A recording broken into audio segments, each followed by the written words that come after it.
Okay, mga kalikot, na-install na natin siya. Ngayon, mag-check na lang tayo ng DCO kung okay yung kanyang DC output current, kung wala siyang mataas na voltahe. On natin. Ngayon, mandar na yung cooling fan. Naka DC range tayo, 2.5. Dito po tayo mag-check sa kanyang subel coil.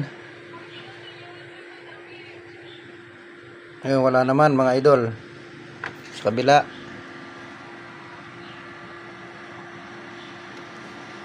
dito na lang tayo sa kanyang hindi mahanap yung paayon.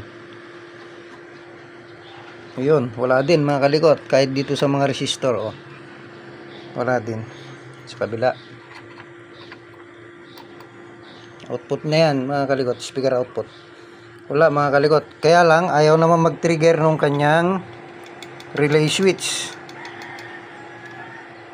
Kaya may problema pang iba. Titignan pa natin. Ulitin natin mga idol. Tignan natin. Discharge lang natin ng konti ang capacitor. Tapos tusok na natin dyan. Tignan natin kung may pagbabago sa tester. Naka DC range pa rin po tayo. On natin. Ayun. Okay naman mga kalikot. Mabalik siya. Palo ng pabaliktad. Tapos babalik. At gawin natin sa kabila. Tignan natin kung parehas. Sabihin, pag parehas, okay na po yung main amplifier natin. Yung relay lang po titignan natin. Relay circuit. O yun, parehas naman mga idol.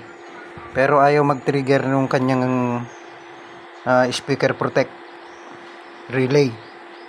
Tignan natin yan mga kalikot. Sunog kasi yung dalawa na yan. Tignan natin kung naapektuhan yung kanyang relay. Buksan ulit natin o tatanggalin ulit natin yung board.